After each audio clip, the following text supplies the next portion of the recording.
Lev Nikolajevič Tolstoj, veliki učitelj in pisatelj.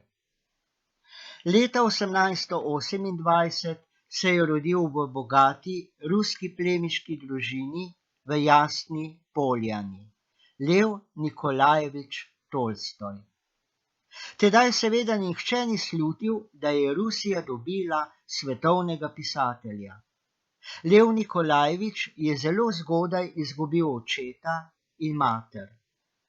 Smrt mu je pozneje pobrala še brate in otroke, tako da je bila kot opozorilo venomer prisotna v njegovem življenju.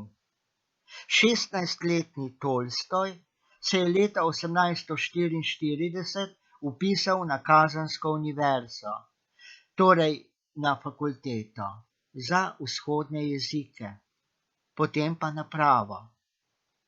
Zlahka je opravljal izpite, tako da mu je ostalo nekaj časa tudi za zabavo. Mladi Tolstoj je zapustil univerzo in se vrnil v Jasno Poljano. Veliko je bral in se učil, dobro vedoč, da brez znanja ne more pomagati ne sebi, ne drugim. In on je želel pomagati ljudem, s katerimi je živel, svojim kmetom. Kmetje pa mu niso verjeli.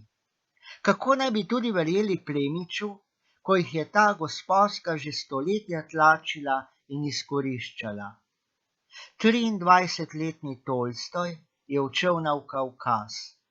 Tu je napisal prvo povest za avtobiografsko vsebino Detinstvo. Objavljena je bila v Sodobniku leta 1852, bralci in kritiki so jo izredno lepo sprejeli. Tolstoj je preživel na Kavkazu 3,5 leta. Jeseni leta 1853 je Rusija napovedala vojno Turčiji. Lev Nikolajevič se je prostovoljno javil v vojsko. V obleganem Sevastopolu se je boril proti turškim zaveznikom, Angležem in Francozom. V tem času, leta 1854, je končal drugi del trilogije Deštvo. V boju se je izpostavljal na najnevarnejših mestih in je bil tako priča stiskam in trpljenju ruskih in zavezniških vojakov. Doživljal je hude trenutke, ko je videl umirati svoje znance in prijatelje. Tolikšne vojaške izkušnje so mu zbujale mnoge ideje in dosti gradiva za njegova nova literarna dela. V letu 1855, ko se je končala Krimska vojna, je Tolstoj napisal delo Sevastopolske povesti. Naslednje leto pa tretji del trilogije Mladost. V svojih vojnih zgodbah je Tolstoj daleč od idealizirane vojne. Slikajo realno, opisi so brez slehernih zunanjih efektov in tudi ljudi in dogodki niso idealizirani.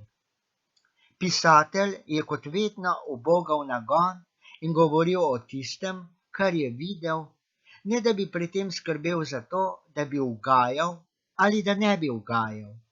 Bil je prvi resnični vojni dopisnik. Niti ni zanikal vpliva, ki ga je nanj imel francoski pisatelj Stendhal. Po končani vojni je Tolstoj veliko potoval. Obiskal je Švico, Belgijo, Nemčijo in druge evropske dežele. Leta 1859 se je Lev Nikolajevič pojavil v Jasni Poljani v novi vlogi, kot učitelj. 3 leta se je ukvarjal samo s pedagoginjo. V člankih, ki jih je pisal z tega področja, je prišel do izraza ves žar, vsa zavzetost in jo je posvečal vaškim otrokom. Ves prosti čas pa je Tolstoj porabil za lov na medvede. Tu bi ga skoraj doletela smrt. ko ga je divja napadla ranjena žival. Prijatelji so ga komaj rešili. Sicer pa mu je lov pomenil neposreden stik z naravo. Leta 1862 se je Tolstoj oženil za Sofjo Andrejevno, hčerjo znanega moskovskega zdravnika Bersa. Postala je mati njunih številnih otrok ter pisateljeva zvesta prijateljica in sodelavka skozi vse njegovo življenje.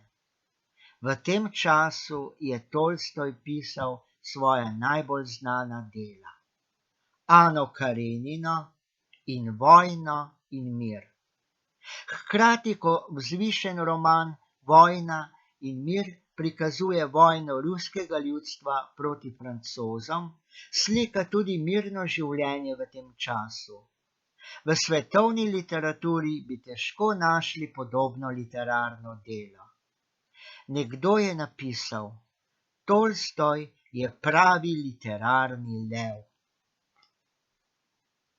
Bolj in bolj skoraj fizično trpim zaradi neenakopravnosti bogatstva in izobilja našega življenja sredi bede ter zaradi tega, ker ne morem umiliti te neenakopravnosti. V tem je tragika mojega življenja, je zapisal Tolstoj, in medtem ko je družina živela v razkošju, je on sam živel preprosto, kot kmetje jasne poljane. Pisal in objavljal je nova dela: Smrt Ivana Ilića, Krojcarjeva sonata, Hadži Murat, Vstajenje. Leta 1908 se je ves svet spominjal Tolstojeve 80-letnice. Lenin je tedaj spisal članek: Lev Tolstoj, ogledalo ruske revolucije. Čim starejši je bil Tolstoj, tem težje je prenašal nasprotja svojega življenja.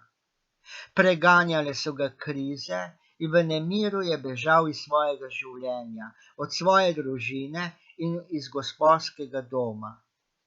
Novembra 1910 je za pljučnico umrl na železniški postaji Astopovo.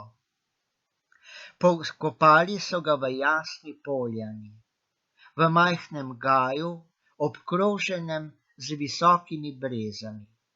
Čeprav na preprostem grobu ni nikakršnega posebnega znamenja, ga tisoči vsak dan obiskujejo in se klanjajo spominu velikemu pisatelju.